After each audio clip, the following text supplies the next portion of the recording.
Hey guys. Let's see if we are actually live. Boop, boop, boop, boop, boo. Doo, doo, doo. There we go. I think I see something happening. Good morning. Thank you for tuning in. I hope the email will work. So I literally, the red eyes, especially right now, there's a jet stream apparently going from west to east that makes the west to east flights. Hi, Brian. Flights super, super fast. So you get like 4 hours of sleep on that flight. And then you wake up and it's 1 a.m. in the time zone that I came from. And then like, what do? Do you stay up? Do you sleep? Anyway, just got back from meeting Sir Richard Branson.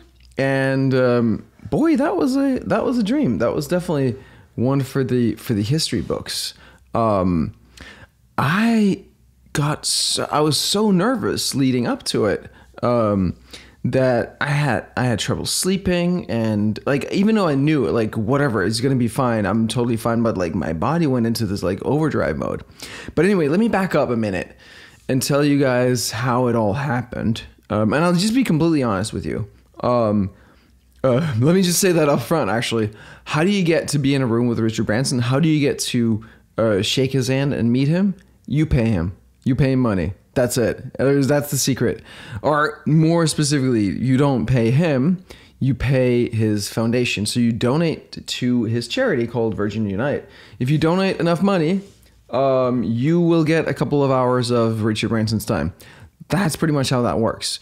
I'd love to say that I'm such a cool dude that Richard Branson called me up and said, "Hey, do you want to like come hang out in some like boring hotel ballroom for like an hour with like 40 other random dudes?" No, that's not what happened. I paid money for it. But it is probably the best money I've ever spent, but not for the reasons I thought it was going to be. What happened was, well, I have a friend, a friend of a friend in Denmark. His name is Morten Lund, and he was a very, very early investor in Skype and became famous as an investor. I have no idea how he's been doing since exactly, but he had like this major breakdown some years ago where he invested something on the order of like $15-20 million into a print newspaper, which then spectacularly failed. It was like, I think it was like around the financial crisis and Icelandic like banks and lending and all that stuff. And so he basically lost $20 million, went personally bankrupt. Like it was his own money. He didn't have it. It was loans. And so he was $20 million in debt.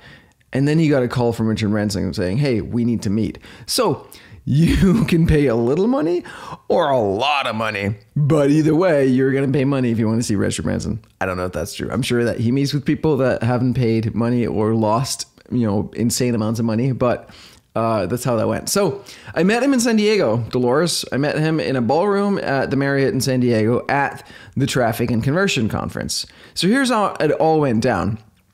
Kazim, who was working for us, or with us, last year, from around like May, June till literally the last day of the year, December 31st, he called me up and he said, "I've been thinking about this. I don't think we're the right fit." Long story short, but before that, he's a great, great guy. I got to meet him there again in person, hang out a little bit. He's amazing. We love each other. But he runs his own company. He couldn't like really dedicate time to Simplera, even though he really wanted to. But anyway, so he had invited me and Steven and Deanna, I think, to the Traffic and Conversion Internet Marketing Conference or Online Marketing Conference. Yeah, Internet Marketing Conference, which was just now in San Diego. That happened a while ago while we were still working together. We still had the tickets. And so we were like, yeah, let's just go. Let's go anyway. Should be fun. Like we're this virtual company, right? So it's always good with an excuse to actually come together and meet in person. And it was absolutely fantastic, phenomenal. And so, so like saying yes to that, right, and just being like, sure, let's go. I hadn't looked at the program. I didn't really know anything about the conference. I knew that Ryan Dice was involved, but that was about it. Went over there, got there, actually, and then like 2 days before, we decide, you know what, Morton should join as well, and so we scramble to find a last minute ticket, and he flies over and joins as well. So we had a fantastic trip. But then they send out this email saying, hey, are you interested in a private reception with Richard Branson? And the price tag is $15,000. That's a large number of monies. That's a pretty stiff price. But so at first I was like, I was intrigued enough to pick up on it. I shared the email with my wife and my team, and Steven said, you know what? I was like, so my thinking was like, I don't want to pay my way to meet Richard Branson. I want to meet Richard Branson because he, sees what I'm doing and he's intrigued and he's like, hey, I want to meet this dude, right? I want to meet him on merit. And Steven wrote back and he was like, you know what? I think the fact that you even have the possibility of paying $15,000 to meet with him, that's merit right there. That's merit. I think you should do it. If you want to meet the guy, I think you should say yes and do it. And my wife was like, remember that time back like 5 years ago when you had the opportunity to meet Sting for $2,000, which felt like a lot of money then, and you didn't do it. And maybe you should have. And totally I should have. Absolutely I should have. I was like, no, I'm gonna we're just about to kind of be in a good place with our finances. I'm gonna hold back. I'm gonna just buy a $500 ticket to the same show, but then you don't get to meet him. And there'll be some other opportunity later to meet Sting. Hasn't happened yet. Still admire Sting. I think he's like one of the most inspiring musicians I know of. For the musician side of me. Haven't met him yet. So should I have done that? Of course I should have done that. So she was like, maybe, I think you should. Fun fact, she hadn't seen the price tag. So, I did go ahead and sign the contract and pay the money. And then she was like, how much was it? I was like, 15,000. She's like, are you crazy? Are you nuts? So, but I was like, it's done. I paid. It's already done. All right. So we went there. I had planned it so that I would have a couple of days on my own in the city. So instead of flying in on Monday or Sunday, I flew in on Friday, had a weekend in the city to just like ground, and just, it's always nice to be in a different environment. And just, allows me to have a little more clarity and focus and work on some things. And that worked out brilliantly, because now that I was meeting with Richard Branson, the obvious question is, what do I want to talk to him about? What do I want to say to the guy, right? So, and I knew that right away, because I don't know if I've told you guys about this, but I have this passion project, this like dream, long-term vision of one day being a special advisor to the President of the United States on conscious nation building.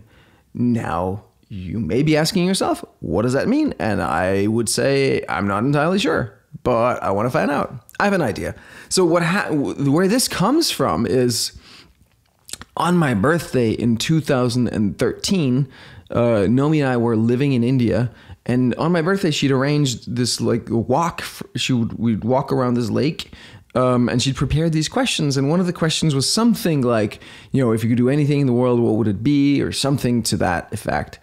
And what popped out of my mouth at that moment was that phrase, I want to be a special advisor to the President of the United States on conscious nation building. I'd never thought that before. That's amazing. Dolores wants to be a speechwriter.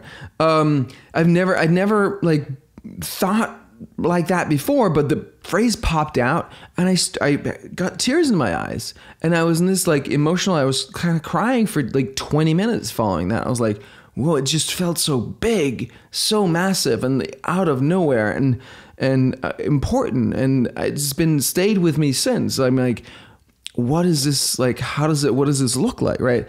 And what it looks like is taking that, entrepreneurship and engineering, right? Entrepreneurship is like making shit happen. Engineering is like, when you write software, it runs or it doesn't run. You can't hand wave your way. A thing is like it works or it doesn't work, right? That kind of approach to things, scientific. You need to know the problem to solve it. You can't just like fix a problem if you don't know exactly what the problem is and what's causing it. That mindset. But then combine it. A lot of people have entrepreneurship and engineering skills together, and they try to solve the problems, but they're missing the spiritual piece, the spirituality piece, which says, "Oh shit, am I crashing? I just froze here. Oh no, am I frozen, guys? Looks like it. Ah, shit. What just happened?"